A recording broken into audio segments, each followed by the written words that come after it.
the same subject of age, Marianne in Texas, your question is, do they have does the rule which applies to, or the rule of thumb which applies to domestic dogs, sort of 7 dog years to 1 human year, apply out here? No, I think it's probably a variation of that. You know, that's not so much a rule as it is a way of helping us understand how dogs age. So for a lion, I would say, it's probably about the same. For a smaller cat, I'd probably say it's probably maybe 10 human years to 1 cat year. That would probably be about accurate. I mean, there's some elephants up ahead there. Beautiful. So, remember that the average human lifespan is a lot larger now than it was in prehistory. And lions don't live into old age like our dogs do. So, I mean, our dogs, because they are looked after by vets and us, and they have cushy lives, we find that they live longer than they would in the wild. So that 7-year kind of rule, I think you can only really apply it to domestic animals. I'm just going to quickly tell Steph that we've got elephants here so he can keep following the lion tracks. He's not far from us. Steph, we've got a herd of elephants here on Drakensberger about 400 meters to the south of the junction with Quarry Pan. We'll just sit with them for a while, and will you just keep us updated on those tracks?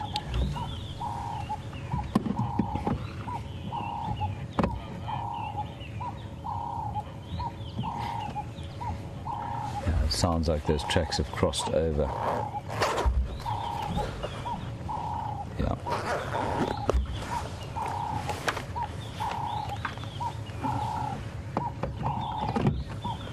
Okay, copy that. Yeah, I definitely was not looking at the road at that junction. Sorry about that.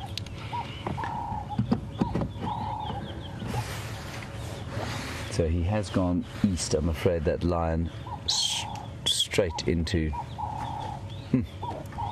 Torchwood. Apparently very, very fresh right now. We've probably missed him by a minute or two. So where the rest of the lions are, nobody knows, and the radio's been very quiet today. Anyway, let's go a little bit forward and see if we can't get a slightly better view of these elephants reveling in the new dawn light.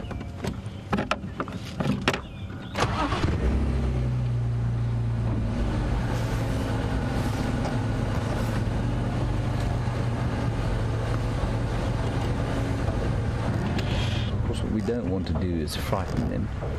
And you can see I've already done that by starting the engine, so I think we'll be very cautious about moving forward. We want to create a bond of trust between us and them, so that eventually the elephants of this area will not react to our presence at all. We're getting there. It's got a lot better. I mean, in the year 2000, when I started as a guide, as I've said to you before, we didn't go into an elephant sighting unless we had a forward escape route. You kept your hand on the ignition key because the elephants were so irritated generally with human beings. And that situation is better than it was. We still are very respectful, very careful, very observant about how the elephants are feeling. We watch their behavior. But in general, they tend to be a lot more relaxed than they were.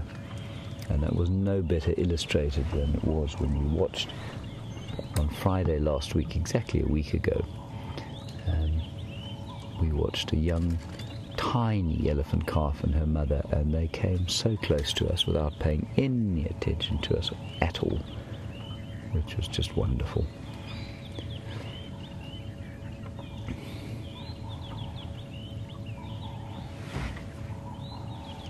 Feeding very quietly, and you can just hear, it's so amazing as the sun comes out, the birds go crazy after a night of rain. Robins calling, chagras, doves, sparrows, something called the Stearling's wren warbler, the ubiquitous and very stridently loud francolin. You might be able to hear that Stearling's wren warbler going tick, tick, tick, tick, tick, tick, tick, tick, tick, tick.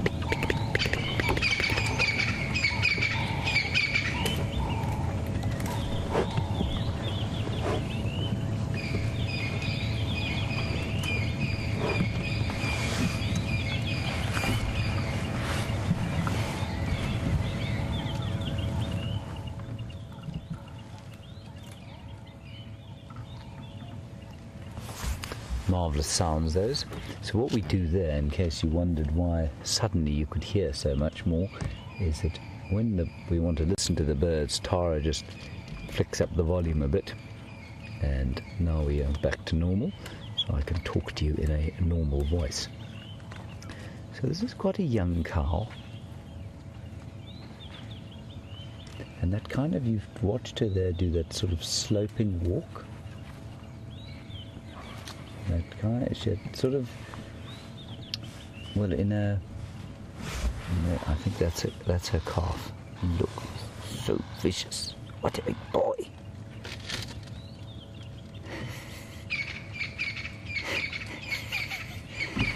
He's kind of play fighting with us now.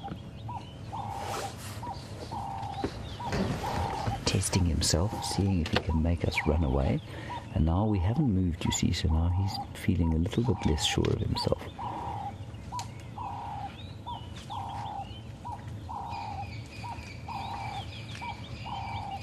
Isn't he sweet? Look at him. You can see him crossing his feet like that. That's a very common thing with elephants that are feeling slightly socially awkward, just like with people. There he goes.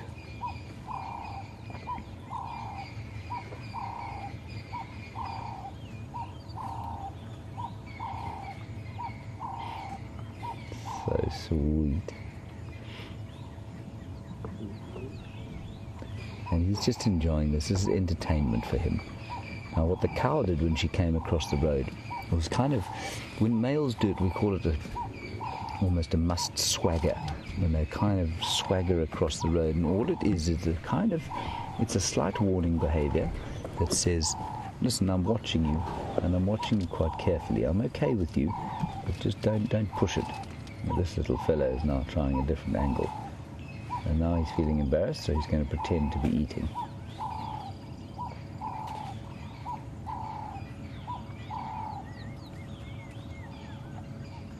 Wonderful. Just learn to use his trunk properly.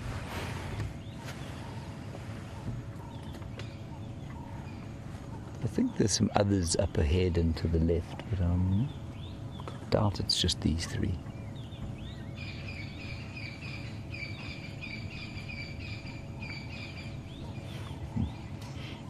But that little chap, perfectly framed by the bushes and lit by the sun. It's just wonderful.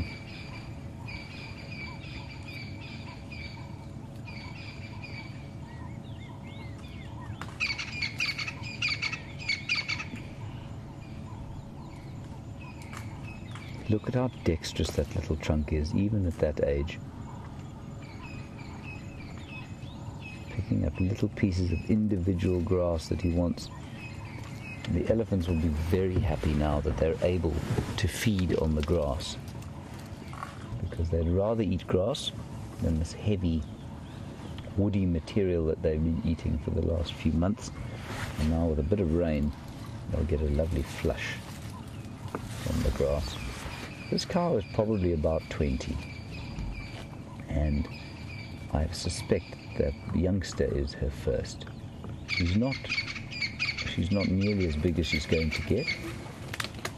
And we've been watching these trees taking an awful hammering over the last little while, and that has not ceased.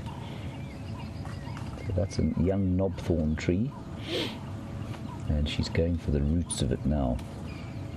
And the fresh shoots, of course. Nasty, nasty thorns on it. But not for elephants. They don't really seem to feel them, nor do any of the animals out here. I've seen squirrels and monkeys running around in knobthorn trees amongst thorns that you and I wouldn't put our hands near because they'd be ripped to shreds. So she is sitting about, probably only about 4 meters from the car, which is fantastic, about 12 feet, if that, probably a bit less. Just having her morning constitutional in front of us, very unembarrassedly.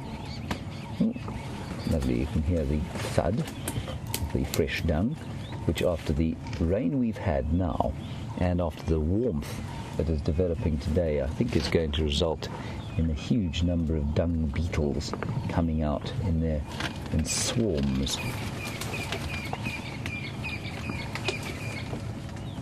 If you've ever been annoyed by someone loudly chewing, slurping, or... Look at this little elephant. That little elephant is now only 2 meters from us.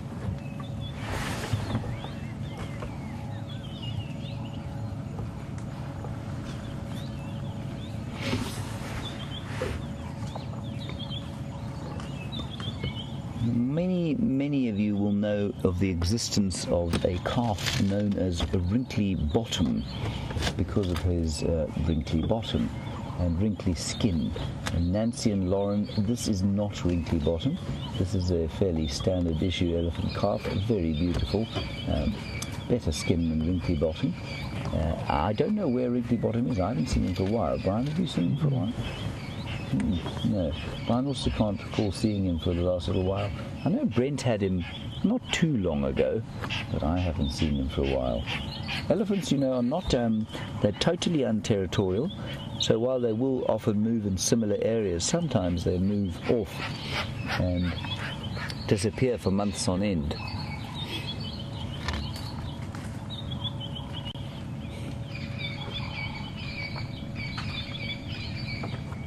And I was just describing that tiny little baby elephant that we saw yesterday or last Friday. I'm not going to move back. We will disturb them. So unfortunately, you're going to have to deal with the picture that you have of the aerial. Sorry about that. That's my fault. Elise, we haven't seen that little elephant again, and thank you. It was indeed my birthday elephant. And I haven't seen him again. I think they're around Arathusa and Elephant Plains. I think that's where that herd is at the moment.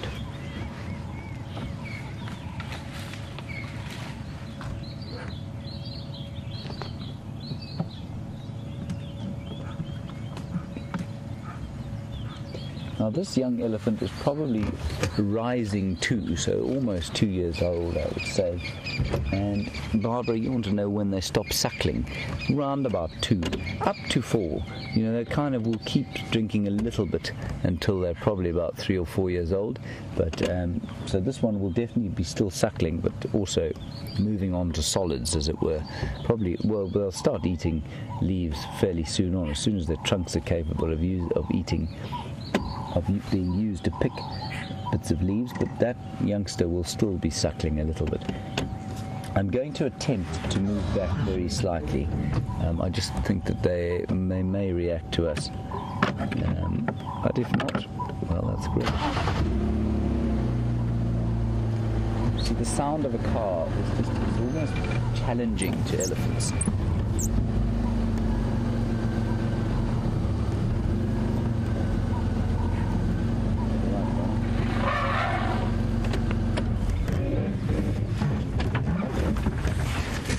So the big thing, if you ever come out here, look at that sweet little thing. If you ever come out here and you can drive around the Kruger Park on your own, nobody was going to give you too much in the way of instruction as to how to react when you see an elephant. The big thing is to understand that an elephant, if it gets close enough to you, often they're coming just to investigate and have a look. I mean, if they're charging at you, you know exactly what they're saying. They're saying, back off and go away and don't come close. But once they get to within a certain distance and they're investigating you, the worst thing you can do is fire up the engine, because the engine, of course, is noisy. And often elephants will interpret that as a challenge, which you don't really want. You don't want to be challenging an elephant at all.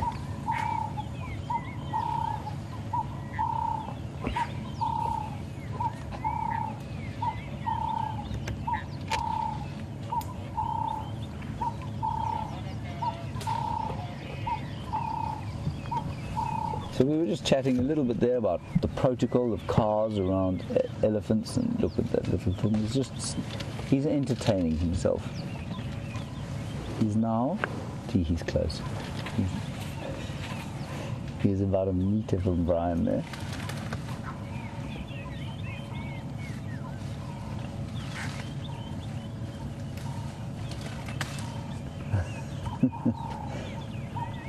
Terry in Santa Ana, you want to know about the difference between our protocol of driving around elephants and walking around them. The difference, Terry, is obviously enormous. The main difference, of course, is the distance to which you can go to elephants. Brian, let's snip a bit forward. I think there are a couple more in front there that might be a little bit easier for you. In vehicles, you can obviously get closer, and it's because the animals don't react to us in the same way. So they don't see us as a huge threat in the vehicle once they've got used to the vehicles. On foot, however, if we were to get out of the car here, they'd have a very adverse reaction. They'd run away or run towards us, which of course would be deeply terrifying. And that's because they see us as predators on foot, and in the vehicle, they just don't perceive us in the same way at all. So it is very different. We can get much closer in the car than we would ever get on foot. There's another little one through there.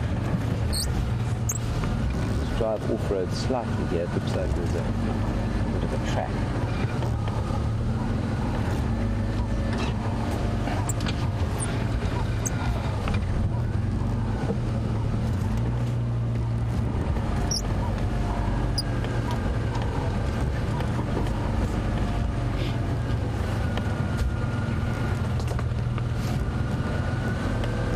These guys are going into some thick bush, so I'm not going to follow them. I'm going to go back to the other ones.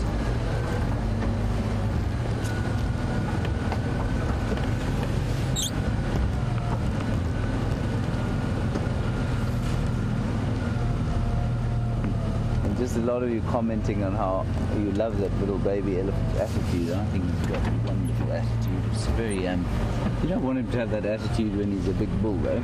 But I don't think he'll have that beaten out of him by the bigger bulls when he gets too large.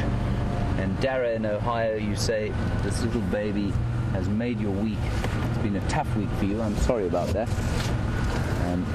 You should probably come and work out here. It doesn't get particularly tough. We love it out here. It's just rather amazing that this is my job. Dara, I hope that your weekend improves, and I'm glad that we could end your week with a bit of a highlight here.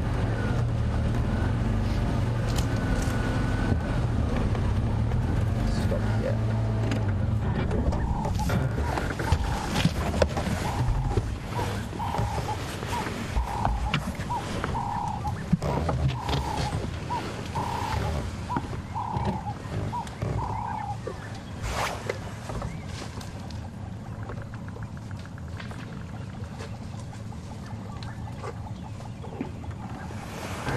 Now, we're looking at a little elephant who's probably, or the bottom thereof, she's probably about 2 years old, and just under 2, I think. And Sandy, you want to know, they're born with teeth. Sandy, they are not born with teeth. The teeth come out pretty soon, but they're not born with teeth. And they do have milk teeth, they have milk tusks, which will come out and then fall out. And then they get their permanent teeth, I think, pretty much, probably about 5 years old, I think. Not entirely sure, but they're definitely not born with teeth, as far as I'm aware.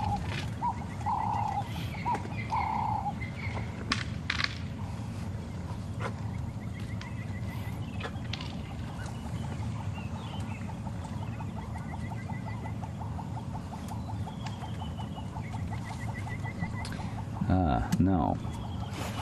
There's an interesting thing that happens with all herbivores, of course, and that is that none of them produce the enzymes required to digest the. Sorry, I'm just taking my jacket off. To digest the structural material in plants, so the cellulose and the lignin that comes in plants. Very few animals actually have the necessary enzymes to digest that stuff. And I think what's interesting is that how they get those bacteria into their stomachs. And what they do is often they will eat the dung of another animal, and that lines the stomach. And we did have a question about, is it true that young elephants will eat their mother's dung in order to... You can hear her calling there. I don't know if you can hear that or not. So the question was from Carol in Florida, and Carol, they don't eat dung in order to get antibiotics, no. They do it in quite the opposite way. They do it to absorb the bacteria into the gut. And they probably don't need to eat a huge amount, but certainly they're not born with that bacteria in the hind gut. And without that bacteria, there's no ways that they will be able to digest the plant material, huge amounts of plant material that they'll have to as adult elephants. You know why this cow is calling? She's making, I don't know if you can hear it there, a low rumbling sound. And I think she's making it because the wind is coming gently from the east. So it's coming just over our shoulders and into her. And the smell of our humanness is making her slightly uncomfortable, and she's calling her calf and just saying to the calf, let's move away a little bit. They just don't perceive us in the same way in the vehicles. Although now the wind's blowing slightly the other way. Here comes this one here.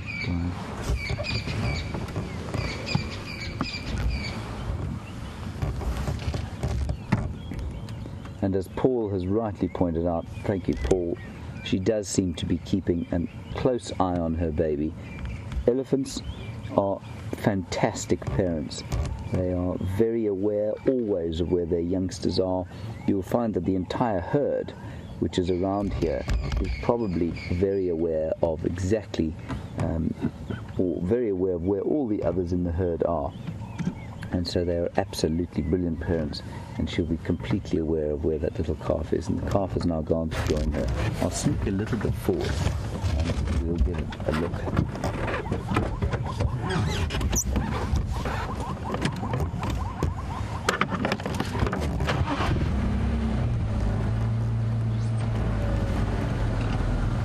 Have another quick look here, and then we might go off towards the western side and see if we can't pick up on some other lion tracks.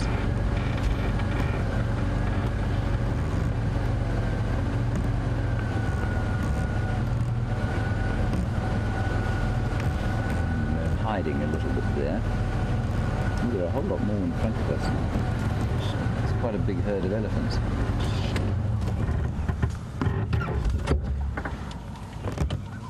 Yeah, the little one's being told to stop playing with the humans, get on with the business of having breakfast, which will lead straight into brunch, which in turn leads straight into lunch, tea, and supper.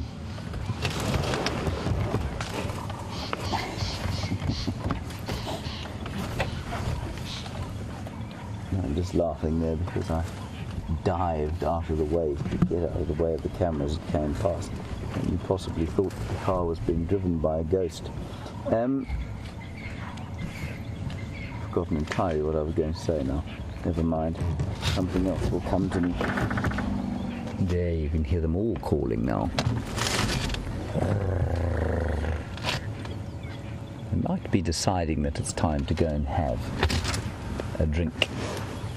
And when that happens, it's a fascinating thing to see. It would be a slightly odd time for them to do it, but it might happen. The matriarch will normally make a call. They will stop moving. Oh, there are two big bulls there at the back. Yeah, that's a large bull, that.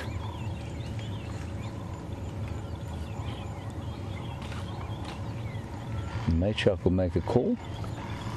She'll make a kind of low rumbling noise. Everyone will stop eating and then they'll just move off towards the water. It's an amazing thing to see. That's a bull. No, it's not. It's a cow with big tusks.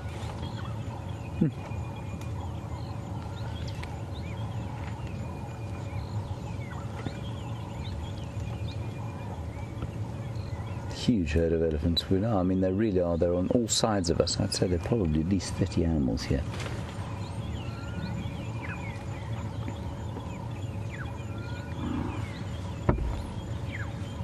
And all of the communications coming from that young cow, I can just hear her. She's off to our right-hand side, the one that we were watching with her calf, and she's talking constantly to him.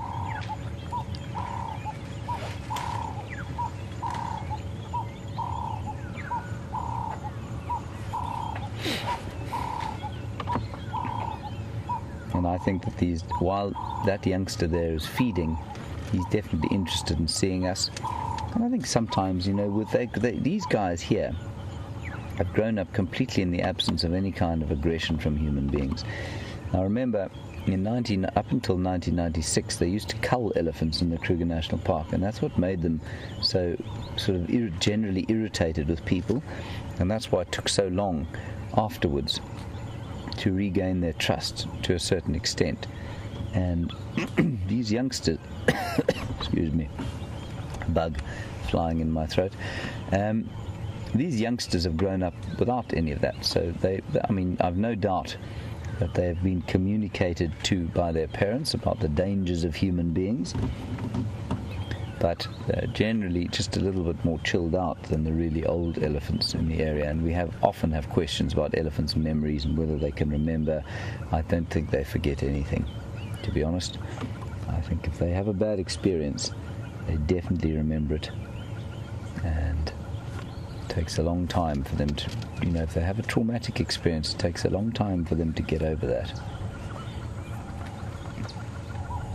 I'm just going to wait here and see what plays out. There's quite a lot going on in front of us, and I don't want to affect it by moving forward. There's a very substantial cow there. I thought she was a bull, she's so big. Going across the road with a tiny little one. Okay, now I think we can probably sneak forward without creating any consternation. Let's do that.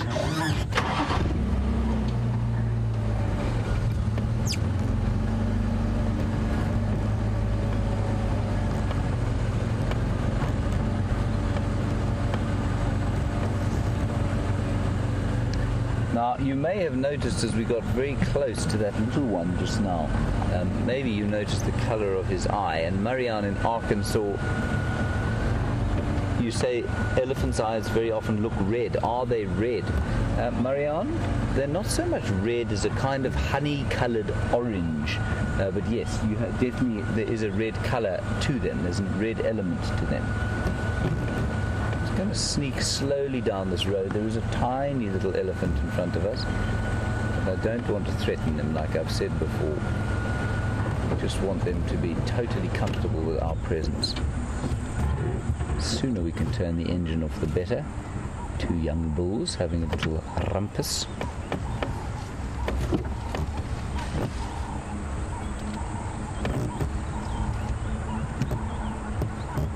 That is a vast cow up front. She is huge. Absolutely huge.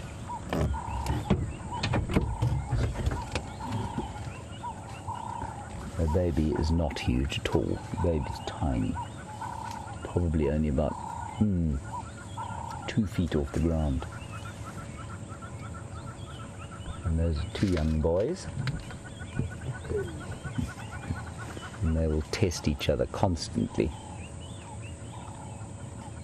just like two young human boys would. It's so similar. The more I watch elephants, the more similar they are to human behavior, I think.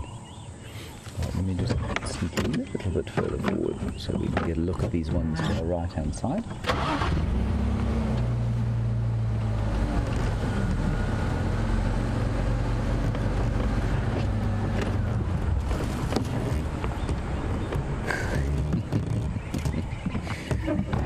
fella is just resting his leg, or was.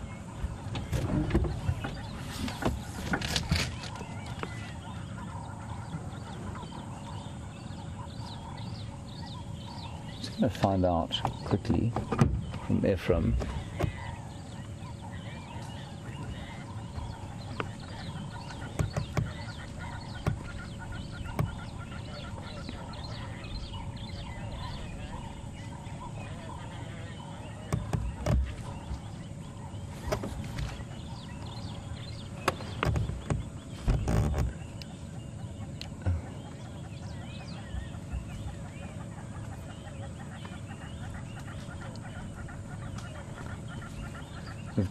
I'm just listening to the radio. There are reports of lions quite close to Arathusa, and I think it might be worth going that way.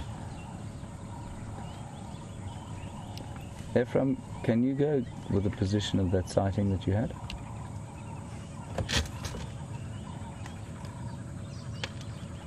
Ephraim?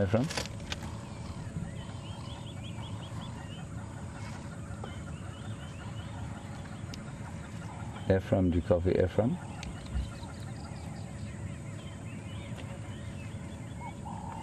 Good morning, F. Can you just go with the position of that sighting you had?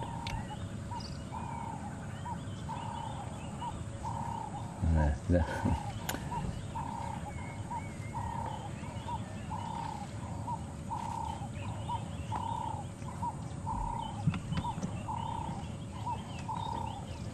All right, I think that we need to leave these elephants now. I'll tell you why. There are 4 Birmingham males in Arathusa, but we haven't seen them for some time. We're quite a long way from there. What's interesting is Ephraim, sorry, excuse me, thanks very much, F. He found the lion that Steph was tracking just across the boundary here in Torchwood. I think it probably is a Birmingham male because there are only 4 of them down in Arathusa. So we're going to go that way. Yeah, copy, thanks very much, F. We'll head towards Arathusa now. Let's go and see if we can't find those other 4 lions. Marvellous, and apparently they're heading this way, which is good news. Okay, on we go. Wonderful elephant sighting. Thank you, elephant. We'll just head out here. We just don't see those Birmingham males very often, and I would like to see how they've grown, if they have grown at all. So we'll drive relatively quickly across the road. There we go. Through. Just elephants dotted all over here. It's so wonderful. All right, on we go. Let's go and see what those lions look like. They still look like lions.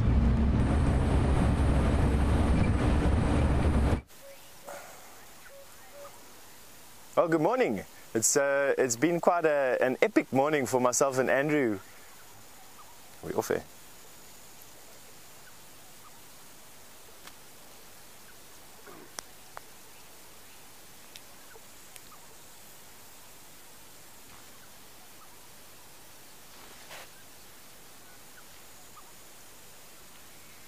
All right. Please excuse me, I thought that we were off air over there and things are going crazy here this morning. But good morning from myself and Andrew. We've been on foot tracking a male lion this morning. And what started off as we had absolutely no signal, we ended up a good 1.5 kilometers away from where we started. But nevertheless, let's get the bushwalk on the go this morning. And the first thing that we've got to show you is an African, we had to show you, was an African cuckoo. Alright, so my African cuckoo flew away. What a pity, but nevertheless, I have got something else that I wanted to show you over here. Something that I found, literally, could anything more go wrong with my walk at the moment? It's the largest ant that we actually find over here, barring a robber ant. So there's just 2 of these guys. They're like so difficult to lose in actual fact because they're about 1 inch long. Let's have a look. He's not under here somewhere. Busy hunting inside here. Andrew's chasing away all my stuff that I wanted to show you here today. Anyway, let's not dwell around too much with what we've lost and go and look for something more. Come with me. What actually drew me to this tree was the fact that I found a violet-backed starling pair. Now, this time of the year, they've come in all the way from the DRC, the Central Equatorial Africa, and they are looking for holes in trees to nest in. And I think that this pair is trying to nest in this tree. And what I want to do is see if I can find them for you, so that I can show you how pretty this bird is. Easily one of the prettiest birds that we have out here. And let me see if we can see him in the tree over here now. As we stopped, I was watching the female was silhouetted against the sky. And they seem to have moved on. How's that for luck? Shows you karma. I mean, one of those things. Male lions that are walking away from us, birds that are flying away from us, ants that I can't find right in the open. Anyway, let's move to a different area. Come with. So you'll notice, for those of you who are joining the walk for the first time, that I do have a rifle. I carry it with me. It's a tool of the trade, so to say. It's basically just a piece of safety equipment. Nothing to concern yourselves over. Myself and Andrew, the last thing that we want to do is get into a position where we actually have to injure ourselves or an animal. It's not what we want to do. We're just out here to enjoy the bush, enjoy being out on foot, enjoy the peace and quiet that comes with being on foot in a beautiful place like this. And we've come into a new area for the walk, actually. Oh yeah, we've got a road, and on the road is a hyena track. And I know that it's a hyena track because of the size difference between the front foot and the back foot. This is and also you can't really see from where you are, but the nails and the back of the pad definitely are not cat-like.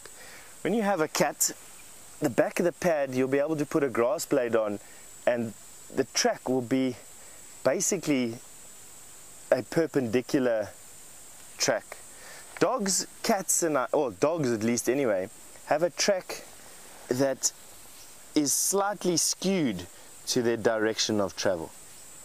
So cat tracks, if you put a piece of grass on the back of the track, let me show you what I mean by using this track here. Let me just go fetch a piece of grass quickly. I'll come back into your shot now. So if you put a piece of grass on the back of the track, you can see there, you can see if I take another stick and put it in the direction of travel,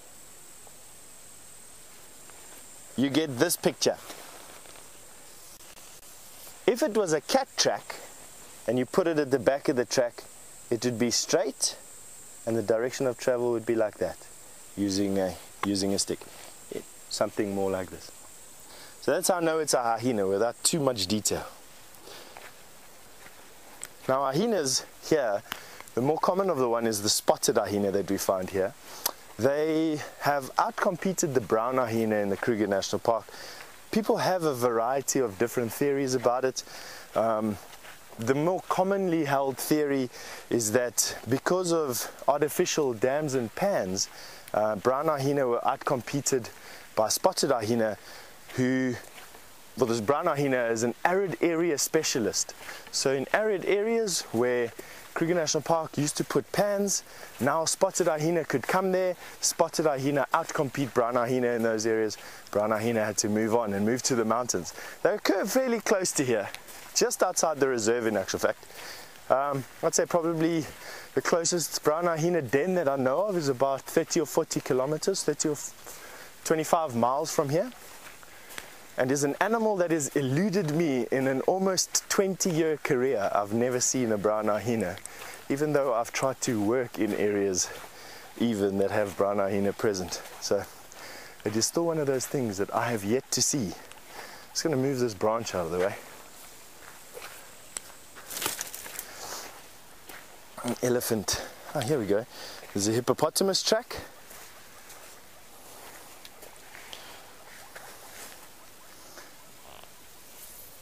Now, there's a hippopotamus foot. I know it's a hippo and not anything. I know it's a hippo and not a rhino, who would have a similarly sized foot, because a rhino has 3 toes and this hippo has 4. There's one there, one there, one there, one there, and the back of the foot here. You have a hippo, a lion, even a big male lion. His tracks would be fitting inside there for the biggest male lion, about as big as my hand. So that's a big male lion. Track is about as big as my hand, like that. That's his front foot. His back foot will be about that big. And that's what Andrew and I have been tracking the whole morning, is lion. And Barbara has asked, isn't it dangerous tracking lion on foot? Barbara, yes, it is actually quite dangerous tracking lion on foot. Myself and Andrew had to take it quite carefully through some thick bush areas. What you want to try and do is you want to try and keep your head up the whole time. One of the tricks to tracking is to keep your head up when the whole body is just wanting you to look at the floor and find that next footprint. You've got to keep your head up, and that'll allow you to scan the bush in front of you. Look for places where tracks are most likely to be found. You walk there, you have a look at a track, and then you carry on. And that'll allow you also to see these animals that are lying up in shade and lying up underneath bushes, and hopefully allow you to avoid any potential issues. Now, I've been walking on this road a little bit. I just wanted to get into this area here. I think it's a good time for us to walk into the bush. That's exactly what we're here to do, and that's exactly what I feel like doing. This area is well known for its massive termite mounds. And termite mounds, apart from being little universes all of their own, actually attract a lot of animals. They have good species, or healthy species of grass that grow on them this time of the year. That obviously in turn attracts a lot of animals that eat grass, which in turn attracts the predators that eat those animals. And quite often you would have witnessed, for those of you who watch the show often, and I know a lot of you do, that quite often you find leopard lying on top of termite mounds. They're waiting there for animals to come and feed up onto the side of these termite mounds, onto the side of these what we call nutrient hotspots. That's what a termite mound actually is. And then they catch them.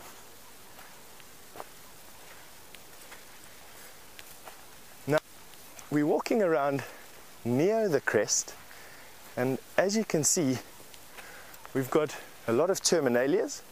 This wood here, we have a millipede here, is a very hard wood. You can see, even though it's dead, it's almost impervious to termites, and therefore is used quite often to build houses with and to build kraals with. And on this particular tree, we've got a millipede. See, I'm just getting him. He's busy sucking up some detritus or something that's being caught right up in that little hollow there. They're not carnivorous, they eat detritus, and that means that they eat like compost. And these are the guys, they're like little locomotives. I absolutely love them. They get a little bit bigger than this. As the season goes by, we start seeing other species with black and white stripes on. We even seen some that are red in color. You have ones that don't have these orangey legs, they've got black legs. You can see, quite ticklish. Well, look at the way he's... It's like me, I have a very ticklish back as well. Because it's hairy still. Yeah.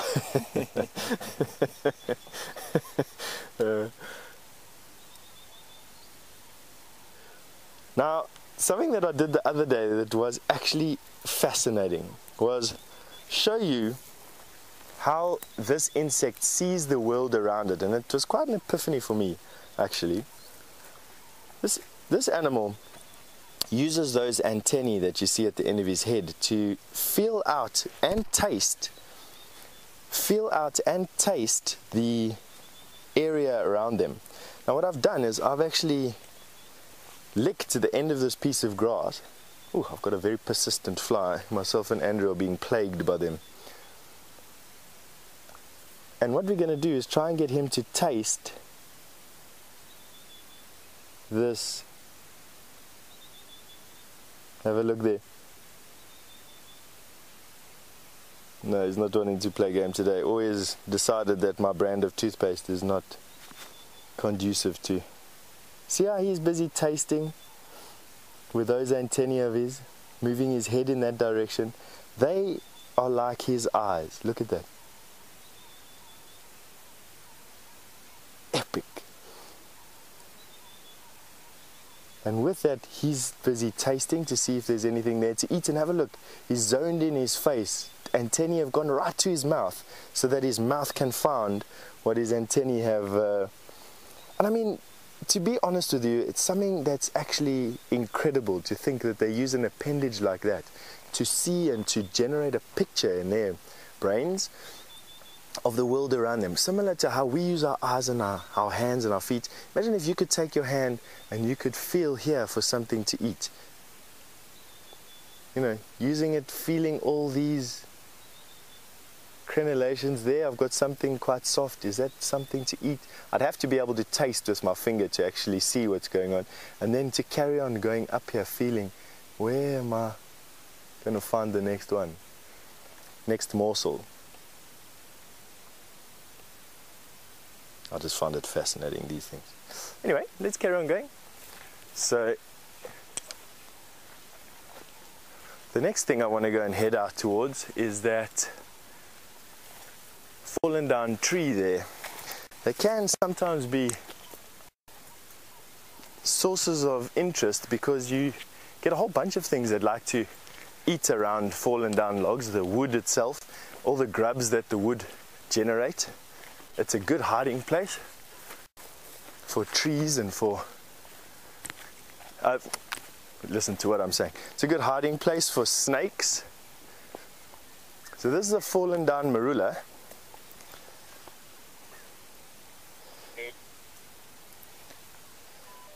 And there are lots of little hardy holes. Oh, rotten, rotten, rotten. Have a look at this. This was once so hard you couldn't stick your finger into it. And now I can push my finger into this wood. Which means that it's had a long time for all these insects that dig these holes to eat the wood. Not a lot of nutrition in wood, as you can imagine. And so what happens is you get lots of grubs living for long periods of time. Oh, here we go, 2 different species of millipede here. Here's that zebra millipede I was telling you about.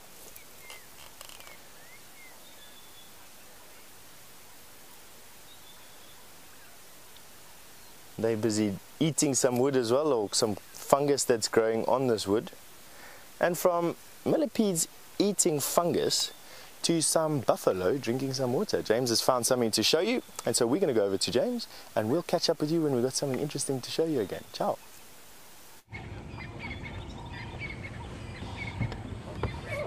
So, an interesting question from Sandra has precipitated you coming across to look at these buffalo drinking out of a puddle. And Sandra, you wanted to know if the animals take advantage of puddles so that they don't have to keep walking to water. There is your answer right there. Yes, they do. And that's often why the herds split up so much during the summer months when there's lots of water around. The herds will split up, elephants and buffalo, because there is so much water in these sort of temporary pans and puddles that we find throughout the bush. You can also see the oxpeckers that have been bathing in the puddle with their kind of buffalo hosts. Lovely sighting here. And they've pretty much denuded that puddle of water, and they're now going to carry on and eat. So definitely much more convenient for them than having to head off big distances to water, especially for these old bulls who don't need to move with the herd, and they will move as little as they possibly can. A magnificent old fellow, those chaps. The one on the road, and he's got a huge boss. The boss is the helmet from which the horns kind of come out, and it protects the head when they're having a big fight. There's an enormous, enormous boss there.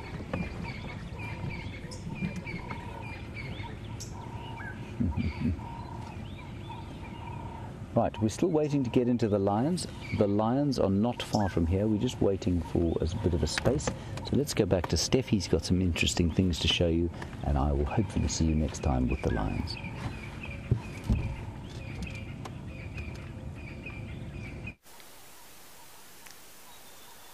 Well, you've come up to, you've caught Andrew and I trying to identify a bird that we don't actually know.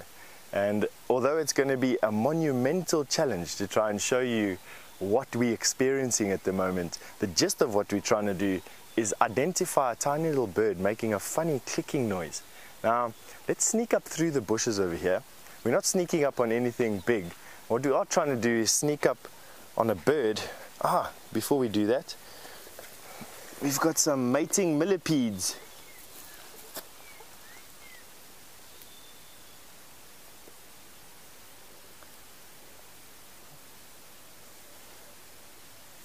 And if you take a... Millipedes are... Have a look here. This female is obviously letting out some pheromones. And what's happening is she's calling in males from all over the place.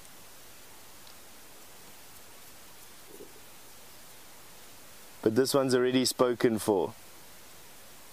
Now, millipedes are actually hermaphroditic. They're both sexes, so depending on what stage they feel like being in for that time period, they'll actually be able to... Yeah, definitely. And the transfer of the reproductive or the sperm basically is done not at the back like you traditionally know, but is done about 5 or 6 segments from the front of the head. And that's why they are wrapped around each other at the front part of these millipedes and not at the back part. So if I can show you on this one, right there, there's a gap there.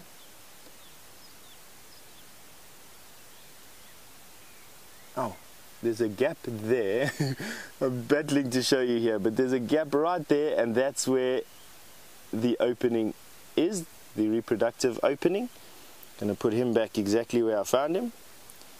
Carry on with his day. And so there, Millipede Biology 101.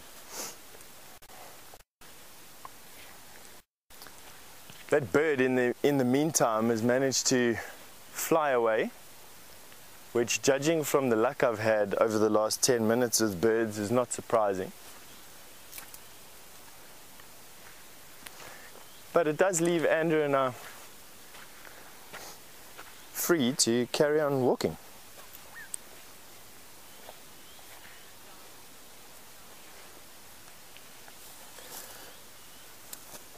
Pacino John has just asked me if we get giant centipedes, or if I've seen a giant centipede. I would say the biggest, I wouldn't call it a giant one, but the biggest one that you get out here is about this long, which is about a foot, maybe just less than a foot, and about as thick as my thumb, which is this thick. Difficult to give you. So about that thick, about as thick as my thumb, and about that long. And they'll come out here in about January, February, when everything's nice and wet and rotting already with the heat and the moisture that's available in our wet season. So they're not giants. I mean, they're not as big as my arm and hunt elephant, but they definitely are big. I'm forcing, let me move this for Andrew to get over this big stump. As you may have noticed, it's just the two of us on this walk, which makes it so special. It's quite an intimate experience going on a walk in the bush, and it's so fantastic to share it with you because it is a world first, and it's something that we're quite proud of, is this live walking safaris. Taken us many months to get right, but nevertheless. Now what I'm busy doing is walking to different termite mounds. And Kathy in New York has asked me, how long are walking safaris generally in the bush over here? Now it all depends on what type of walking safari you're doing, Kathy. If you're just going on a what we guides jokingly call a bumble. A bumble walk is usually anywhere from an hour to about 2, maybe 3 hours. But you do get wilderness trails as well, where you can actually walk and sleep on the trail, walk and sleep on the trail in scenic areas or at specific locations that you want to go into. I've done both, and which one do I like the best? I suppose it all depends on where you are. I like them both equally. Bumbles are equally as fun as wilderness trails. They each have their downsides. For instance, bumbles have an ending after 3 hours or an hour, and wilderness trails can sometimes be quite difficult. They can be quite a challenge. But yeah, they each have their benefits far outweigh their negatives. Now, I mentioned a bit earlier that we are heading from one termite mound to another. Got another big termite mound here in the middle of this monkey thorn thicket.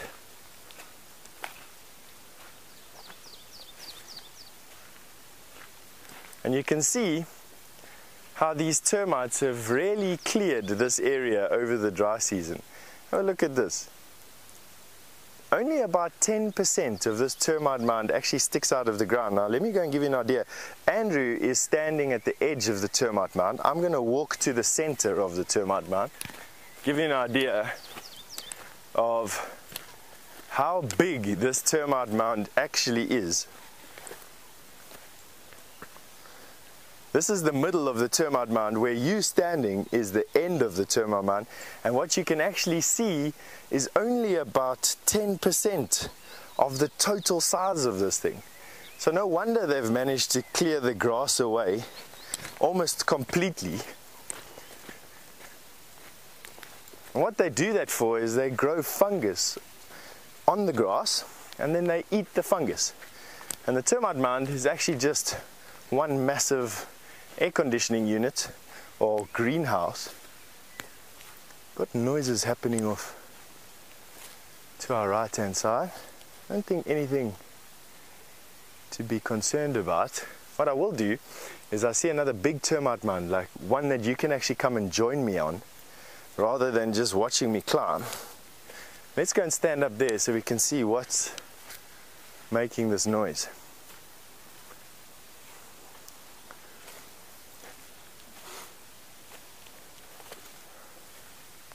Lots of elephant dung around, lots of good leafy trees to eat. Whoa, whoa, go, go, go, go.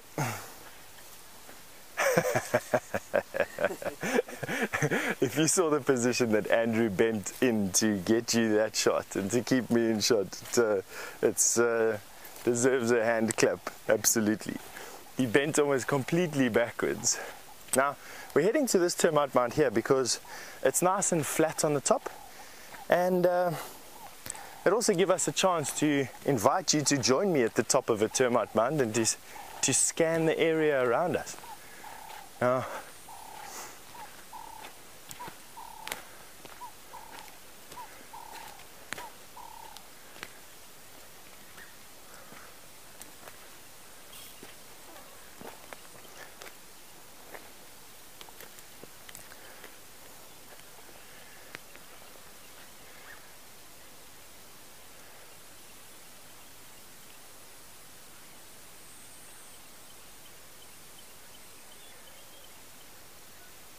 as you can see, because the terrain is fairly flat, we don't actually see too far, but it does give us a height advantage, and that not only helps with being able to look at the bush, but it also helps with being able to hear and get a direction of where certain sounds are coming from. And that's basically what I wanted to do, was just take some time to listen to the bush and listen what that noise is that's coming from there.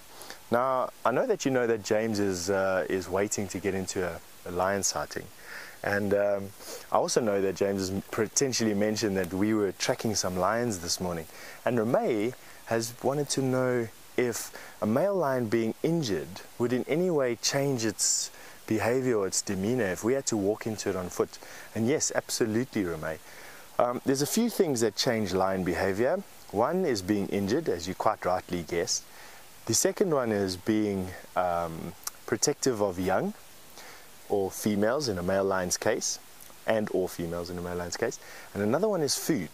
Lions will protect food from us. Now, I had a tracker many years ago, a gentleman who's unfortunately passed away now, a very close friend of mine, Richard in Duban, who remembers distinctly his grandfather and father going out on foraging, on scavenging journeys to lion in this area. He lived in this area where they took at least 10 people to go and get meat from a fresh lion kill. So when the herd guys come back and said they'd seen lions on a zebra or wildebeest or buffalo, at least 10 people would go out, chase the lions off, collect some meat, and then come back to camp, leaving the rest of the carcass for the lions. And that's how they used to get meat. Obviously, it's easier when you don't have rifles and vehicles to scavenge rather than hunt your own, especially if you've got to run through the bush with spears and things. So isn't that interesting? But yeah, 10 people, the point I'm trying to make is 10 people or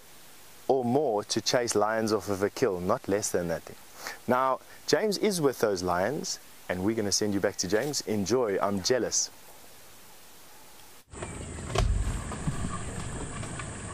What a wonderful way for you to join us. The beady eye of a Birmingham male lion staring straight down the barrel of the camera just before it goes to sleep. Now, these male lions, there are 4 of them here. 2 of them we can see, obviously. One lying in a position that can only be described as ungraceful, and the other just in front of him. And then the others, another 2 sort of in the bush off to the side, and you can't really see them. Have you got them there, Brian? You can just kind of see tawny hair in the bushes. Now, they will probably lie here, I suspect, for much of the rest of the day, and I think this is where they were calling from last night, when we heard them shouting as the sun set yesterday evening after those magnificent storms of rain. I think this is precisely where they were.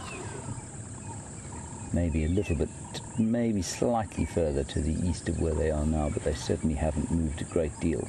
They look well fed, they look very healthy, and I'm just sad that they won't, I don't think they're even going to lift their heads while we're sitting here.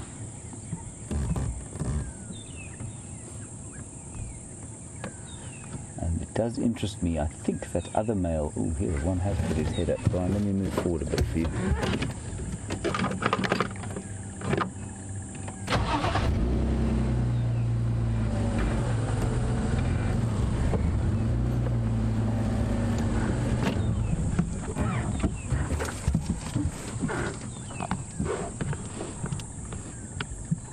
I'm just going to quickly talk on the radio.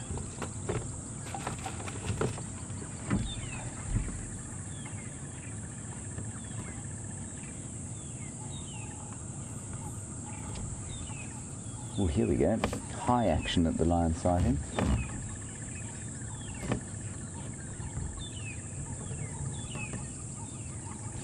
Lions, of course, do a great deal of not much, but it is so impressive to see a large male lion sitting up and standing, because their size is so vast. So that chap there that you can see just sort of the back of him there, his magnificent head that comes through the bush. He's having a little graze on the grass, which is not unusual, totally like a domestic animal that sometimes eats grass to line the stomach.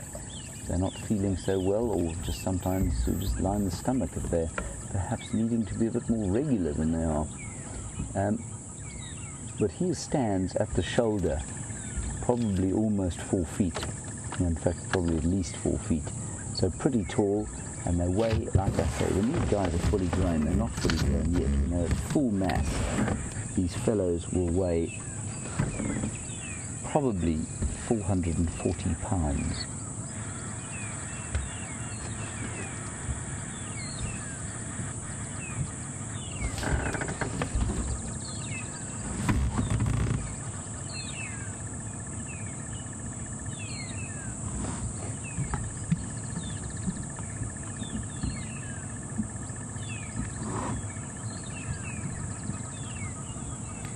Now, we've had a long discussion, as you know, about lifespan of cats. And the cats, these lions will be lucky to make it past their 12th birthdays. Because they're a coalition of 5, they might live a bit longer than that. And Acadia, you've made a wonderful kind of point that tigers can live up to 26 years in the wild. So that would definitely make them by far the longest living big cat. There's no record of a lion living anything like that long, nor a leopard, nor a cheetah as far as I'm aware. And Patricia, you've asked an interesting question that I don't think has a simple answer. Well, it does have a simple answer, but it does bring into question where that answer comes from. So, you have said, back to sleep. You've said, what kills a lion in captivity? Why do they only live for 20 years? I'm just trying to hide from the sun here. What kills a lion in captivity if in the absence of other predators? And the simple answer is old age. That is what kills them. Well, what is old age? And a lot of people don't realize this, but in basic terms, what happens is that when your cells replicate each other, and I don't know how much biology you remember, but within your cell, in very simple strokes, you've got long strands of DNA, and for your cell to copy, those strands of DNA must be copied, and your body makes slight errors when it copies the DNA, and especially on the ends. The ends of the strands tend to have errors more than the middles. Now, as those errors multiply, so the effects on your ability to be as young and frivolous as you once were, so that ability disappears. So old age, basically, there are probably many other contributing factors, but is your body making mistakes, that copying system, those errors multiplying on top of each other again and again until, your legs don't work quite as well as they used to work. You get a bit stiffer, your hip probably may need to be replaced every so often, and that's mainly because of the errors that your body is making in the replication of its DNA. So that's what old age is for a lion like this. So even in captivity, with the best medical help in the world, just like with human beings, a lion will eventually die of old age if it's in captivity. And their lifespan, remember also that none of these animals out here, or very few of them, the elephants being the notable exception, and the buffalo, are able to live beyond breeding age. They're simply not designed to do it. There's no evolutionary reason for a lion that is beyond breeding age to survive in the wild, just kind of using up resources if it's not going to be leaving offspring. So these lions, once they get beyond a certain point, so unlike a human being, so a human female who will go into menopause, roughly, when is it, 45 to 50 years old, somewhere around there, and then have a very lengthy life afterwards, quite comfortably, without medical help, all things being equal. A lion, as soon as they stop breeding, when they get beyond that breeding age, they decline very rapidly indeed, very fast, and same with a lioness. And so even in captivity that will be the case. They will very quickly get old and die if they can't breathe anymore. I hope that answers your question, Patricia. You can spend a little bit more time with these lions. I know that it's not particularly exciting to have them lying about here, but it is nice to see them.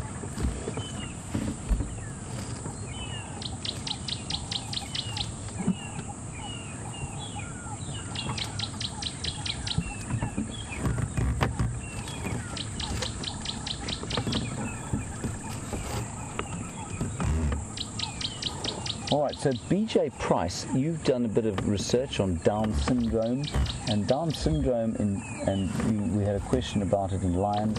Down syndrome occurs in the 21st chromosome in human beings apparently, and lions only have 19 chromosomes. I don't think, BJ, that necessarily means that it couldn't happen on another chromosome in lions, something similar, but yeah, so it does happen apparently with a misreplication on the 20. I think it's an extra 21st chromosome, if I'm not mistaken, with human beings. I think, like I say, you'll find that if there is that kind of a replication in many animals, and certainly perhaps on other chromosomes in human beings, what happens is that the fetus will not carry to term, and the same probably happens with lions. Right, on that note, Steph apparently has a fascinating tree to show you, a dead one, so there must be something truly fascinating there, and you can go and pick his really substantial knowledge base around that tree, and we'll sit here and find out what else is going on in Arethusa.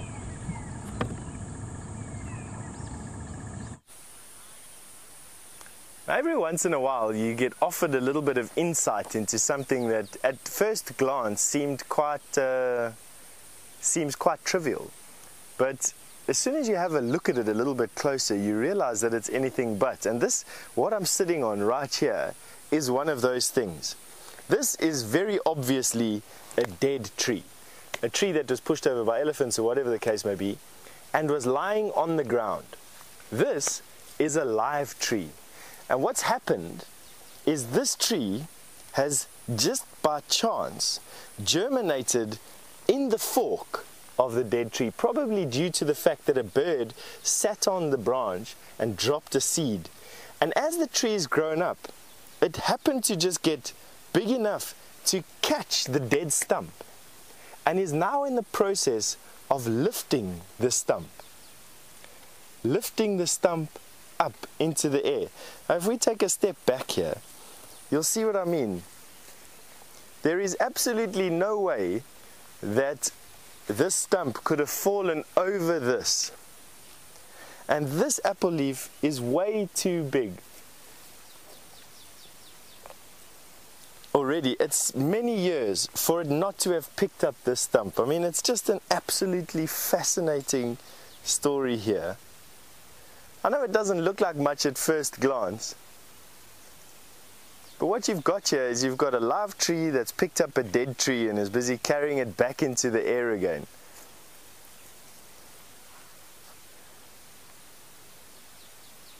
Actually quite amazing. Hope you're enjoying those Birmingham boys. I'm quite jealous that you're getting to see them. Myself and James heard that they were roaring last night. We could hear them. We were making a phone call on an open area right next to the DRC where we stay, and we wondered if they were going to come in this morning, and myself and Andrew were very excited when we found those lion tracks this morning, and even more excited when we heard that they were lying just across the Arethusa boundary, and that James was on his way to show you them. I haven't seen them in what feels like months, and I'm looking forward to hearing James's recount on how big they are, what new scars they've got, are they limping, how's their condition, how has this takeover been for them? Because it's been going on for quite some time now, and as we predicted it's been probably close to about 6 months now. Maybe I'm exaggerating a little bit, but getting there at least anyway. And very soon we're going to be seeing their first babies on the ground, and then the cycle will be complete. I'm looking forward to seeing that. But nevertheless, we're going to carry on with our walk. That is just me yakking on about my own personal preferences. And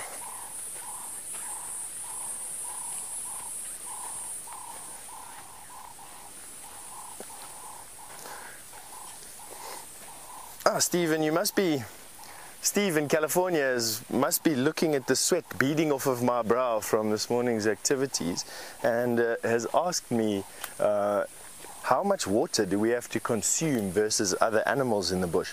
Now, Steve, that's a good question, and actually not as easy to answer as what you'd think it is, because we are the world's most capable endurance athletes, and over the biggest temperature range as well. And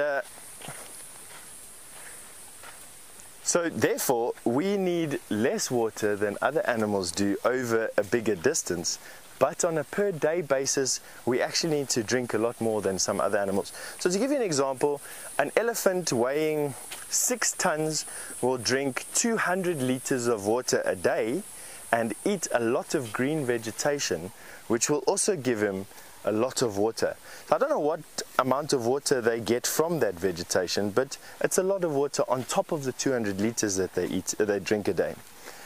Then you have your ruminants, things like impala and wildebeest, who have a digestive system that is geared to taking water out of the food that they eat, and they have to drink much less. In some cases, ruminants like steenbok and gemsbok or oryx don't even need to drink. Their digestive systems are so good they don't even need to drink. Me, on the other hand, out here at the temperatures that we get here, we evaporate 2 liters of water a day just by breathing and by moving normally. And generally speaking, we are drinking between, not always, some days beer and whiskey definitely substitutes the water I'm supposed to have, but we should be drinking about 4 liters of water a day. So I weigh 80 kilograms, 160 pounds, and I need to drink about 4 liters of water a day here to keep me concentrating normally and to keep me functioning and not dehydrated. Now, I hope that answers your question. I didn't give you a definitive answer there, but at least it'll help you figure out an answer all for yourself. Now, we've come down here because A, I want to see what it looks like. I haven't been here in months. And B, it's always quite an interesting area. There's always things happening around this place.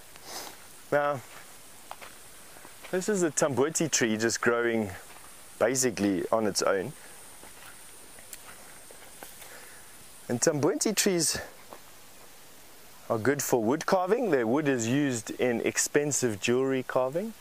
And what's immediately apparent for me on this particular piece of wood is the fact that I'm noticing borer beetle holes. Now, tamboti trees are actually toxic. Their sap is poisonous, their wood is poisonous, to the degree that even making fire with this wood will make a person like you and me sick. And yet, there's an insect that is boring into this, the larvae, which is eating the wood. And I do not know what that is. It's actually going to be very interesting for me to go home today and find out what beetles actually have larvae that can eat tamboti wood. Not only is it incredibly hard, but it is also toxic. And so me looking at this piece of wood, it's just been like a wow moment. Like, what is going on over here? You can see definitely an insect boring into that wood. Is busy. It's gone right in there. I mean, I'm not going to go and dig it open. It'll take me forever. This wood is incredibly hard. You can see my knife barely even scratches the surface, and this is just the outside bark. I haven't even gotten to the heartwood yet. But it's a lovely wood to use in wood carvings, in inlays. It's got very fine grained texture. Nothing here that I can show you. It's very hard. Let me show you the grainy texture. So the easiest way to actually show you how fine grained this wood is to take a knife and to shave away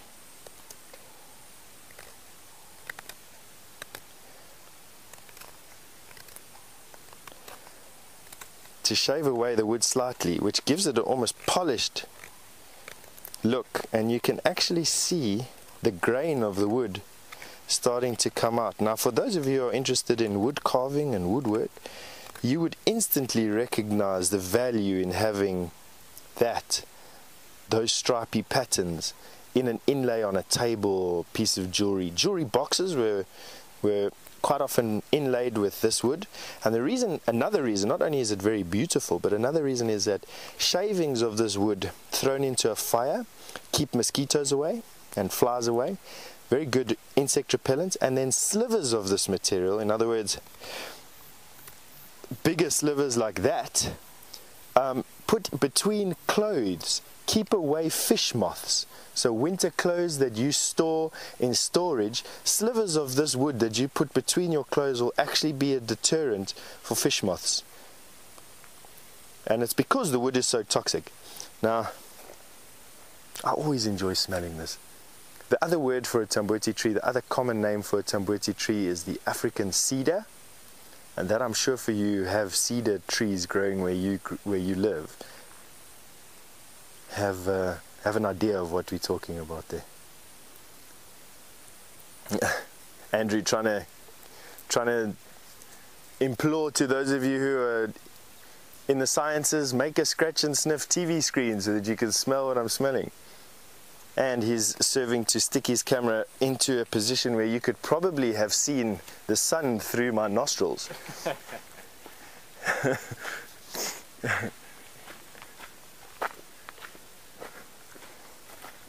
Now let's carry on.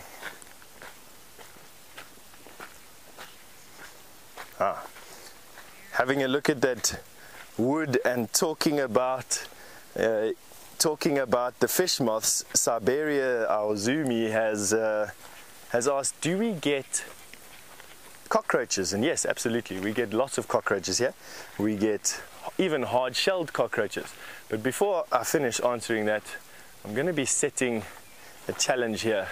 We're going to go into the open. You're running quickly because it is a lilac-breasted roller that's going to roll for us. Come here, Andrew.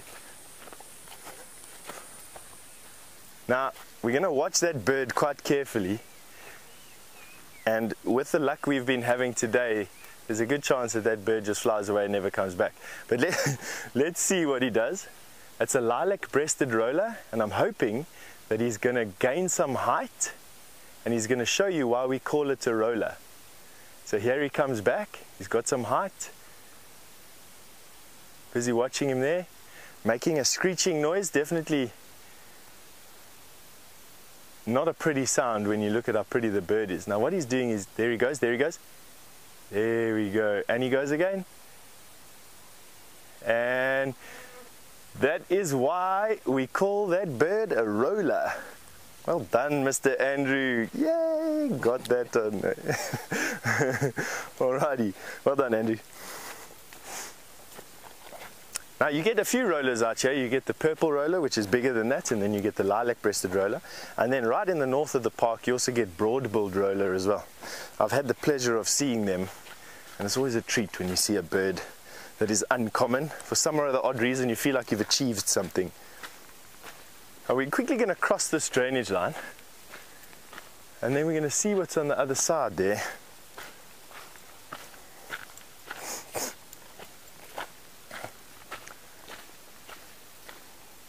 Oh, here we have the first hibiscus. Now, for those of you who garden, this isn't a spectacular flower because you're used to it. But to be honest with you, it's one of the most spectacular flowers when you actually get close to looking at it. That yellow color is a common color to have out here, but have a look at that deep rose red that is on the inside of these petals. I mean, it's just an absolutely fantastic color. Almost looks like it's had red lipstick melt on the inside of it over there. Incredible. So this is the hibiscus. This is it's a hibiscus that's endemic to this area. It only grows here. And although not as showy as the tropical hibiscuses that you can now cultivate in your garden, is a pleasure to behold here.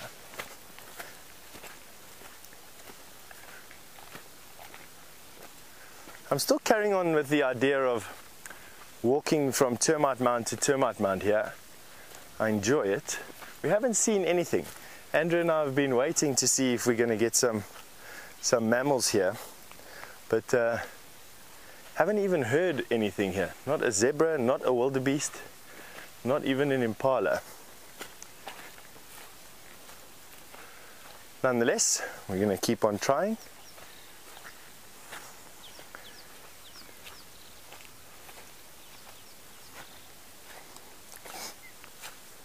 Andrew's requested that I show him a snake this morning, so I'm busy scanning while we're busy walking. I'm busy scanning for any telltale signs.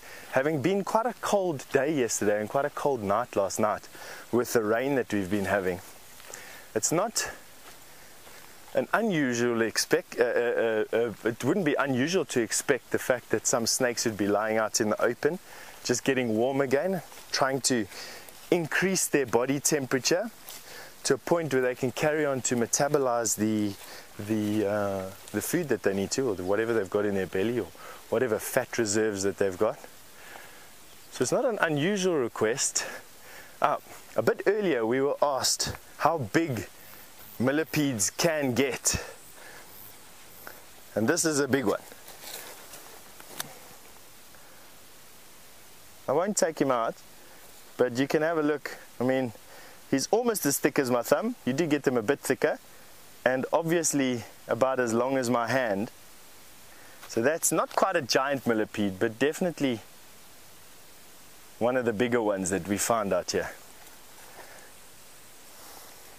I wasn't going to stick my hand too deep into that cavity there. That is exactly where you can expect to find puff adders and things.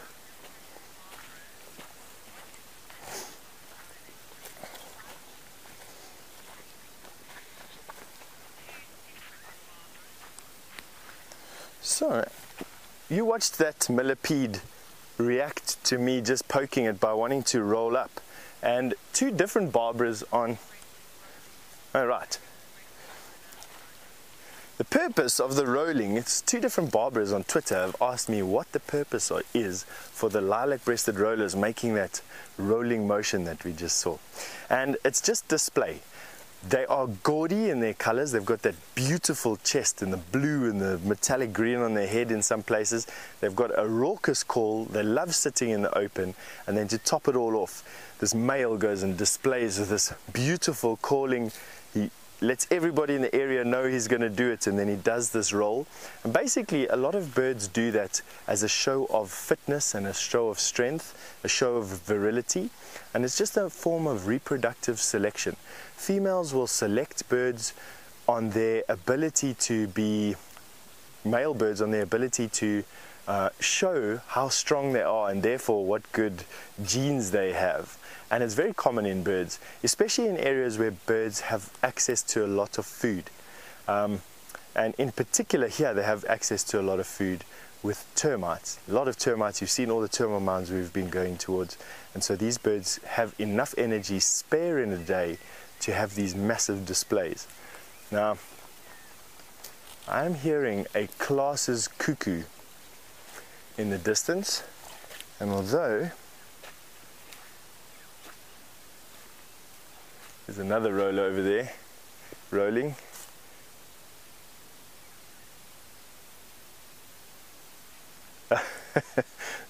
You get him?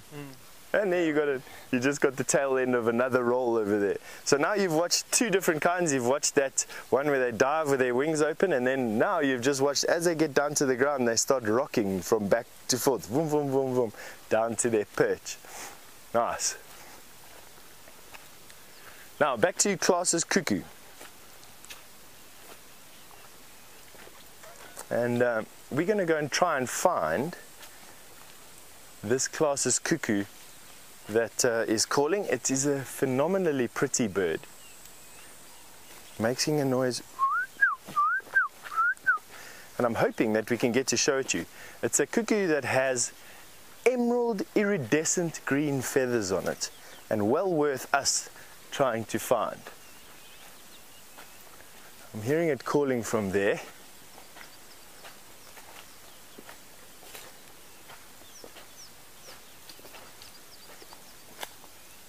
Not too far away, and because they're iridescent, you can imagine where they like to sit. They're not going to be hiding on the ground, camouflaged like a nightjar would be. They are going to be sitting in the open, in the sun, where their feathers can glitter. And that is exactly what I'm hoping that I can show you, is this absolutely beautiful green and white bird. Whew, the fly flew up my nose, terrible.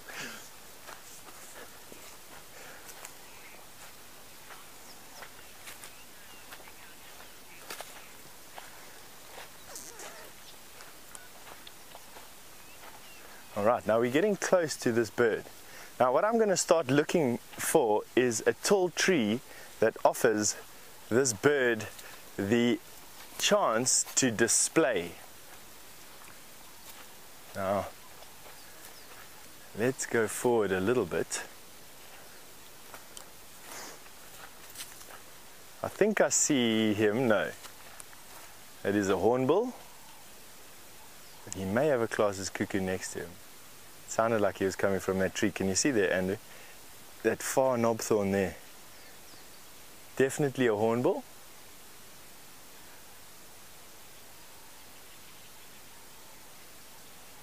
Okay, now the Klaas's cuckoo has stopped calling, of course, but it's okay. Let's go down and go and have a look and see if we can get him. It's going to be a bit more difficult to find without him calling, but we're going to give it a bash nevertheless. Now we're getting to a point where you see that hornbill there.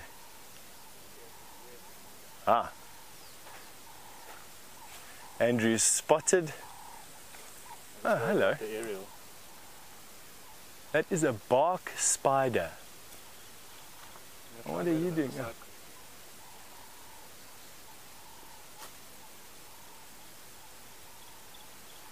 It's an orb web spider. Andrew has just made his way around and is taking you around the tree so that he doesn't break this web. The spider is right there, looking like a piece of detritus, so that he can camouflage himself, and is quite high up. Ooh, I managed to catch myself on his web. Now what I've gone and done is caught myself up in his web, exactly what we didn't want to go and do. I'm sorry, big guy. Now, he just would have gotten out of the way. He would have realized that I was a little bit too big to catch, and he just would have gotten himself out of the way. But as you can see from that very cryptically designed body, that he relies on camouflage. Now what will happen is he'll come straight down to the web and very quickly possibly even start to repair it. No, he's just come down to the middle. She actually has just come down to the middle, not he.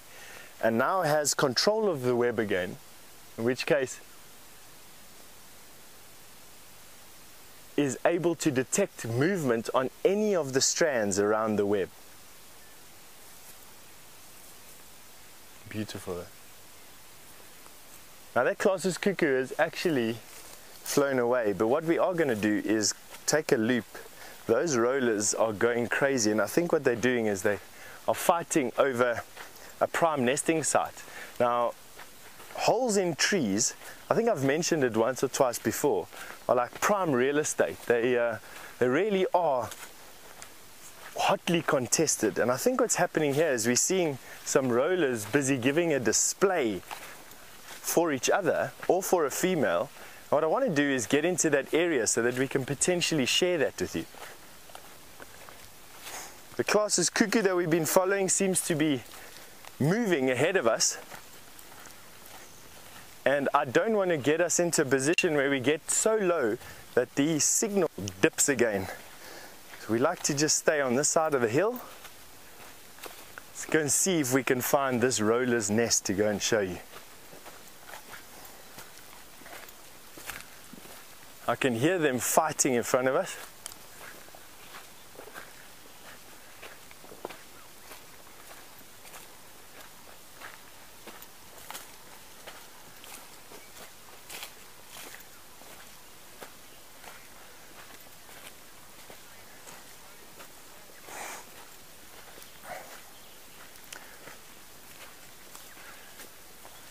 Quite an interesting question coming through while I've been walking here, Emily. You've asked me how many times will rollers roll in a display. I've seen them do it 5 or 6 times, but usually it's only around about 2 or 3 times that they roll. But it all depends on how energetic the male is feeling. Okay, that was just Andrew doing his best to impersonate an elephant. All right, let's see here. What have we got here? Ah, there we have a spotted cuckoo. And he was just busy parasitizing a nest. and that's actually very, very interesting. So we have a spotted cuckoo which has just actually parasitized the nest of a bird. And what I mean by that, there he goes and sits in the tree there. Let me just get an absolute ID on him. For those big birders out there, get ready with your screenshots. He's lying flat on the branch in that tree there. Wow, that is I'm gonna need help to identify this cuckoo, but definitely the spots on the wings, the color, the size of the bird. He's one of the larger cuckoos. I want to say great spotted cuckoo.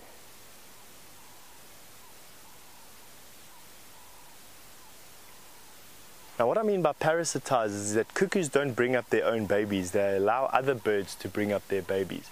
And cuckoos are also very specific with the types of birds that they parasitize. There, that call, that crest should be diagnostic.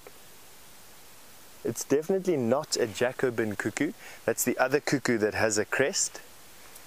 It's way too big for a Jacobin cuckoo. Has a creamy yellowish throat and breast. With those spots on the wings, I think is going to help you get an identification, or help me at least to get an identification.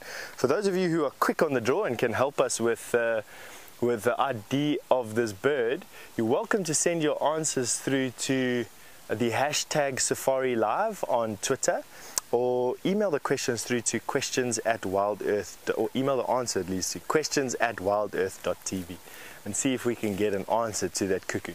In the meantime, we're going to carry on looking for these two rollers that are displaying at one another, and as soon as we get the answer, I'll let everyone know what cuckoo that was.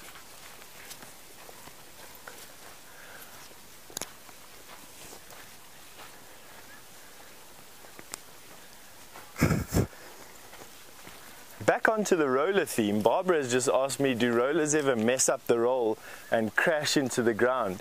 And I'm gathering, Barbara, that you've got some experience with those pigeons that roll. I think they're called rollers, rolling pigeons, who sometimes will crash into the ground if they don't come out of their roll early enough.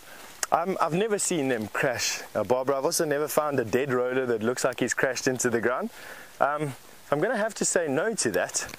But it's just in my experience that it might well be that you do find rollers that crash into the ground, or at least into trees.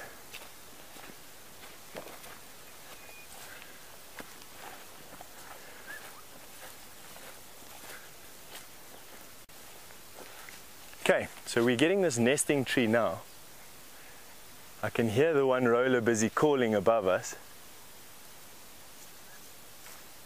So let's go and sneak up on this tree and see what we can find.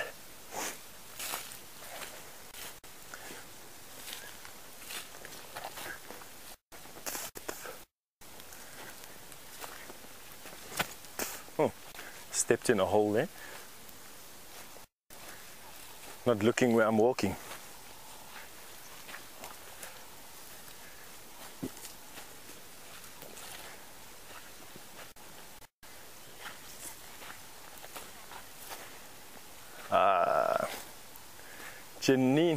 Janine has given us the answer to our cuckoo question, and it was right. It's the great spotted cuckoo.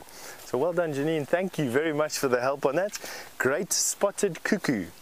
The next question that I have for everybody is, and potentially Janine, you can answer it for us again, is what birds do they parasitize? And that will allow us to find him again. Give us an idea of what bird was nesting in that tree. So what bird birds do the great spotted cuckoo parasitize? Now,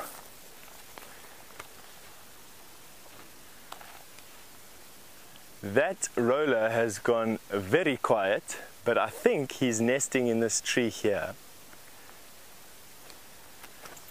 And while we wait for him to finish whatever he's doing, I think it would be a nice idea to go through to James, who has probably got something that he'd like to show you. So we'll catch up as soon as we know what these rollers are doing. See you just now.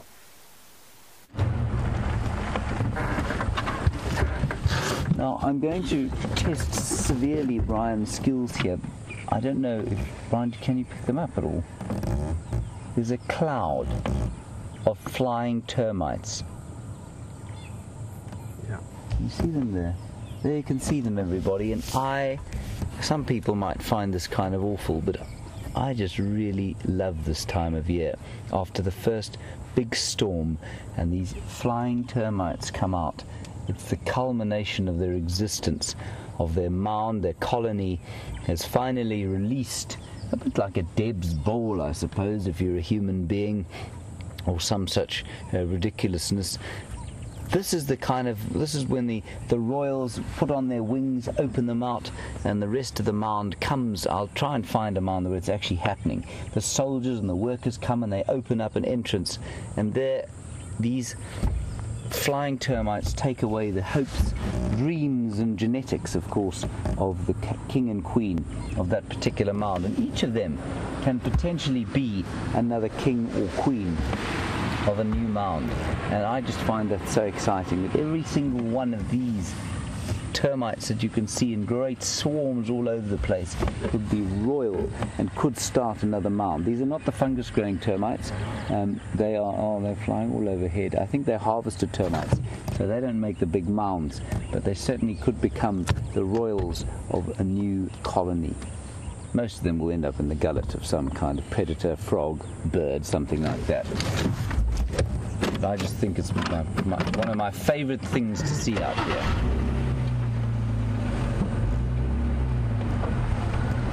Now, of course, the termites don't always stay this size. The females get a lot bigger. And Anna-Marie, you want to know, what do they weigh? I mean, there are lots of different species of termite, of course, so it's very difficult to say what they weigh. In the big mounds, the fungus-growing termite mounds, she's about that big. I don't think she'd weigh much more than, say, 100 grams, which is in power. Now you're severely testing my ability to go into imperial. I don't know how many ounces 100 pounds is, but it's a tenth of a kilogram. Sorry, 100 grams, a tenth of a gram, so it would be I'm not even going to attempt to work it out for you. So 100 grams, I'm sure you could figure out what that is in ounces. You know how many ounces? About 300 ounces. There we go, about 300 ounces. How do you work that out? 28 grams to the ounce. Okay, thank you, Brian. 28 grams to the ounce. So there you go. Just over 3 ounces. They're not very heavy, but she's quite big. I mean, she's a half a foot long. I don't know what the queen of those harvested termites looks like. I think she's probably a bit smaller, probably about that big, but very definitely with a hugely swollen abdomen, making eggs and eggs and eggs and eggs all day long. Ooh.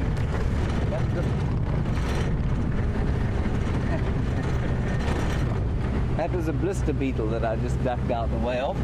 You don't want a blister beetle walking on you because you will become blistered. They produce a toxin called cantharidin, which blisters the skin. It was also, interestingly enough, you've probably been told this many times, used in what was supposed to be an aphrodisiac at one stage, an aphrodisiac called the Spanish fly, you may recall. I've not used it, of course, but what it does is it irritates, that cantharidin will irritate the urinary tract, and because of that people thought it was an aphrodisiac. Actually what they were doing was rendering themselves fairly infertile, I imagine. So you don't want a blister beetle walking out on you, and there are going to be lots and lots of different insects coming out now. We've just seen, Brian said, look at all the dung beetles, and they really are now starting to fly around. It's just such a special time of year, especially when we've got a bit of cloud, so a bit of shade. We're not cooking quite as we would normally. There is Uncle Steph's vehicle.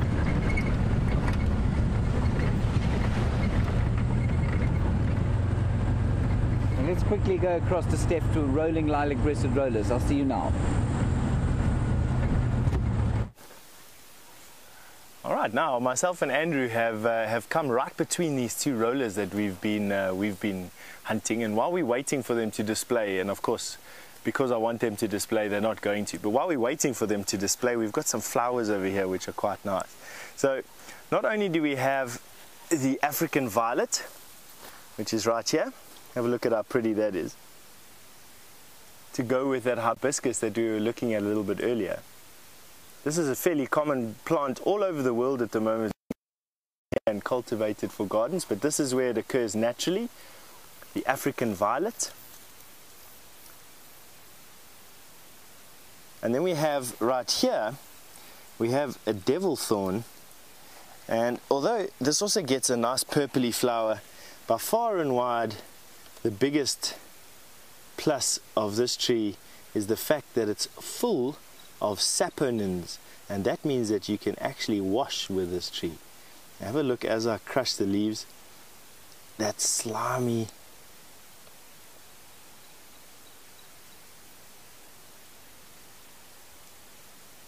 you can see there the sliminess that comes out. Hold it there, I'm just going to fetch some water out of my backpack. Actually makes it even more slimy.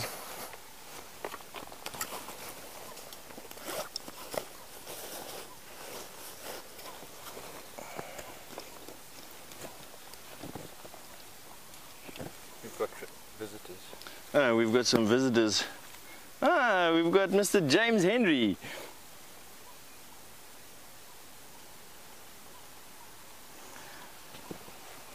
He's right there on walk. Hello. Hello. Hello everybody. Andrew, you're filming Steph today. Ryan is filming Steph is perfectly filmable. So James is just passing over this again. While we're at it, while James is here, I just want to show you these saponins. Now I've mixed a little bit of water into this devil thorn, and you'll notice, have a look at all that. So not only does it make a fantastic shampoo and a soap, it can also be used to cure chafe when you're on a walk, something that Andrew suffers from immensely as a punishment for him running away. Bye-bye.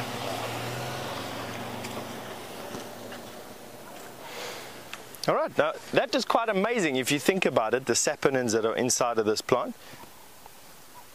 The devil's thorn, for those of you who are sitting close to information resources, and have a look at that. Incredible, hey? Now you can mix that with any number of sweet smelling plants. I'm going to just wash it off. They actually leave your hands feeling so soft. It's actually incredible, and the local Shangaan ladies over here absolutely use this plant as to wash. Ooh, got these flowers are driving me insane. And I'm busy washing it off, and you can see that it washes off quite well. I've got no more slime on my hands. And it leaves your hands squeaky clean. Nice.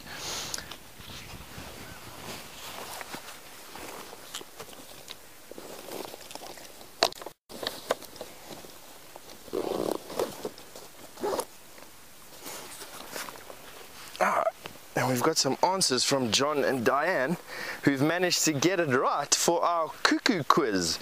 So that great spotted cuckoo that we managed to film there was parasitizing more than likely a starling's nest, and more than likely it would have parasitized the Burchell's starling's nest. So the biggest cuckoo in the area would have parasitized the largest starling that we have in the area, or the Burchell starling. Isn't that fantastic?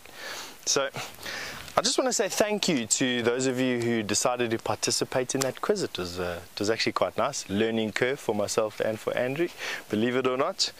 You know, these things, you always get them in the beginning of the year. You know things, winter comes along, and then you forget. But from myself and Andrew, that brings us to the end of our walk today. We've had a fantastic day. I know you've only joined us for half of it, but the half that we did have, I'm glad we shared so much of with you. Now, we will see you this afternoon for the sunset safari. I'm not too sure who's going to be on walk this afternoon. We'll bash it out over breakfast. But in any case, I'd like to say goodbye. Thank you very much. See you later. And there is Tara's favorite animal, the warthog. Now, for those of you who haven't seen Tara, she doesn't look like a warthog at all, but these are her favourite animals, and they so seldom are this confiding with us. They so often just disappear into the bush at high speed with their little tails sticking up. And that's the sort of youngster, and then there's another adult off just to the side. We're not far from where Steph was, or is. There. Now the adults become aware of us. So let's just sit and see. We don't have long left. We've only got a few minutes left. What has been, to me, a wonderful drive. So let's just spend the last few minutes with these. Oh, there's a whole lot of them. Look at that. Oh, no, very terrified now. Off they go. Isn't that sweet? Just behind the termite mound. One of them's waiting. Let's go, we'll see if we can get a little bit closer. I think they'll run away from us. There's some impala around as well. I don't know why warthogs are so terrified of us here. You know, they'll become almost like pets. In some places they'll come onto the lawns of the lodges and they live completely happily with people. We'll just move slowly down here. Just to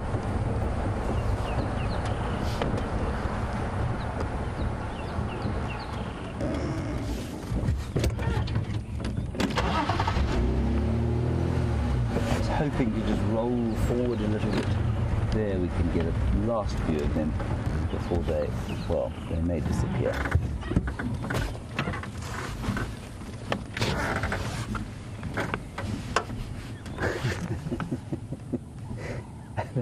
They are very, very funny. My father had a dog once who I've mentioned before called Trubshaw, a Staffordshire Bull Terrier, and he resembled a warthog most closely.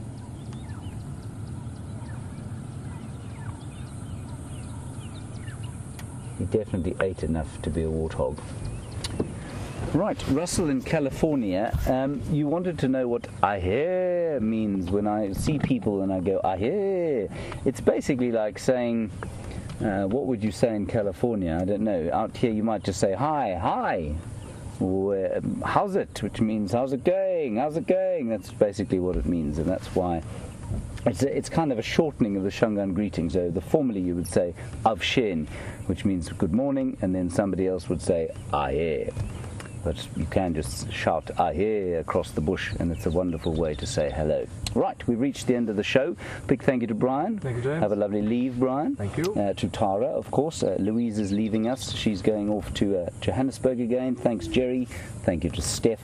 And to Andrew, also going on leave. You could see how excited he was. We'll see you this afternoon at 4 o'clock. Until then, stay safe and happy. Bye-bye.